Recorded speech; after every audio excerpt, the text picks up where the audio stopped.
Hello everyone, আসসালামু আলাইকুম। আমি সনি আবারও চলে আসলাম নতুন একটা ব্লগ নিয়ে। আজকের ব্লগটা হচ্ছে আজকে দুপুরে লাঞ্চের জন্য কি কি তৈরি করলাম সেগুলোই আপনাদের সাথে শেয়ার করব। যদি আমার এই ব্লগটা আপনাদের ভালো লাগে তাহলে অবশ্যই আমার চ্যানেলটাকে সাবস্ক্রাইব করবেন, লাইক কমেন্ট করবেন এবং পাশে থাকা বেল আইকনটি প্রেস করে দিবেন। প্রথমে আমি একটা ফ্রাই প্যান বসিয়ে নিয়েছি, তার মধ্যে পেঁয়াজ মরিচ দিয়ে ভেজে নিচ্ছি। আর এদিকে আমি বেগুনটা কেটে রেখেছিলাম, ওইটা আমি ধুয়ে নিতেছি। এখন বেগুন ভাজি করব। দেখতে পাচ্ছেন, এখন আমি বেগুনটাকে দিয়ে ভালো করে নেড়ে চেড়ে তারপর ঢাকনা দিয়ে আমি ঢেকে তারপর রান্না করে নিব। এখন পেঁয়াজের মধ্যে ভালো করে তেলের সাথে বেগুনটাকে মিশিয়ে নিচ্ছি। এখন লবণ দিয়ে দিচ্ছি, দেখেন পরিমাণ মতন লবণ দিয়ে দিচ্ছি। লবণটাকে ভালো করে মিশিয়ে তারপর ঢাকনা দিয়ে আমি ঢেকে দেব। দেখতে পাচ্ছেন বেগুন ভাজিটা রেডি। এর মধ্যে আমি ধনিয়া পাতা দিয়ে তারপর নামিয়ে ফেলবো। নামিয়ে তারপর আমি চুলা আরেকটা তরকারি বসিয়ে দিব, কারণ 2টার পরে আমাদের গ্যাস আসে। গ্যাসের মধ্যে রান্না করতে হয়, খুব দেরি হয়ে যায় দুপুরে রান্না করতে। এখন আরেকটা কড়াইয়ের মধ্যে আমি পরিমাণ মতন পেঁয়াজ দিয়ে এখন ভেজে নিচ্ছি। আম্মা আজকে পুঁটি মাছ ভুনা খাবে। আর এদিকে অল্প একটু লাউ পাতা ছিল, ওগুলোকে আমার জন্য ভাজি করে দিয়েছি। আম্মা নামাজ পড়ে তারপর ভাত খাবে। দেখেন এখন এর মধ্যে আমি টমেটো তারপর মশলা দিয়ে দিব, দিয়ে ভালো করে কষিয়ে তারপর আমি পুঁটি মাছটা ভুনা করে নিব।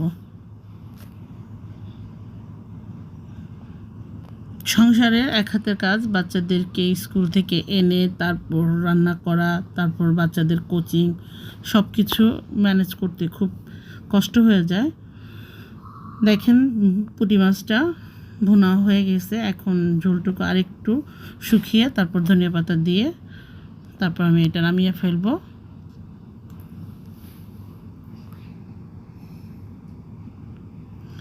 এখন আমি আরেক চুলার মধ্যে ট্যাংরা মাছ ভুনা করব, কারণ বাচ্চারা পুঁটি মাছ খেতে চায় না।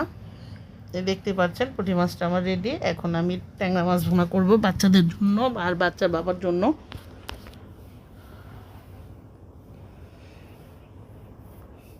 ট্যাংরা মাছগুলো আমি ভেজে রেখেছিলাম, ওগুলো আমি এখন মশলার সাথে ভালো করে কষিয়ে নিব।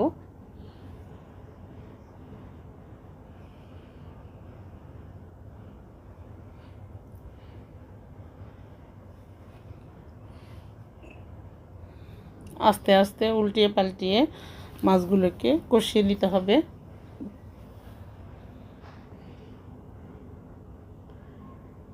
দেখেন মাছগুলো কষানো হয়ে গেছে। এখন এর মধ্যে আমি পরিমাণ মতো পানি দিয়ে দিব। পানি দিয়ে তারপর এটাকে আমি বেশ কিছুক্ষণ রান্না করে নিব, প্রায় 5 মিনিটের মতন।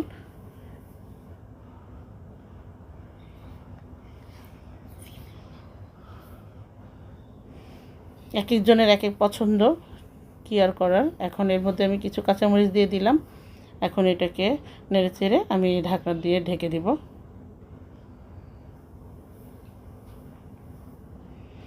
দেখতেই পাচ্ছেন ট্যাংরা মাছটা আমার হয়ে গেছে। এখন এর মধ্যে আমি ধনিয়া পাতা কুচি দিব, কুচি দিয়ে তারপর আমি নামিয়ে নিব। আর বাচ্চারা একটু ঝোল ঝোল পছন্দ করে, শুকনো একবারে ভুনো ভুনো খেতে চায় না। আমার বড় মেয়েটা তো খুব ঝোল ঝোল পছন্দ করে। দেখেন সব তরকারি রেডি। এখন আপনাদের সাথে বিদায় নিব। যদি আমার এই ব্লগটা আপনাদের ভালো লাগে তাহলে অবশ্যই আমাকে কমেন্ট করবেন, কমেন্ট করে জানাবেন কেমন হয়েছে। আপনাদের কমেন্ট পড়তে আমার ভীষণ ভালো লাগে। আজকের মতো তাহলে এখানেই বিদায় নিচ্ছি। সবাই ভালো থাকবেন, সুস্থ থাকবেন, আমার পরিবারের জন্য দোয়া করবেন। আল্লাহ হাফেজ, আসসালামু আলাইকুম। পরবর্তী সময় আবার নতুন একটা ব্লগ নিয়ে আপনাদের মাঝে চলে আসবো।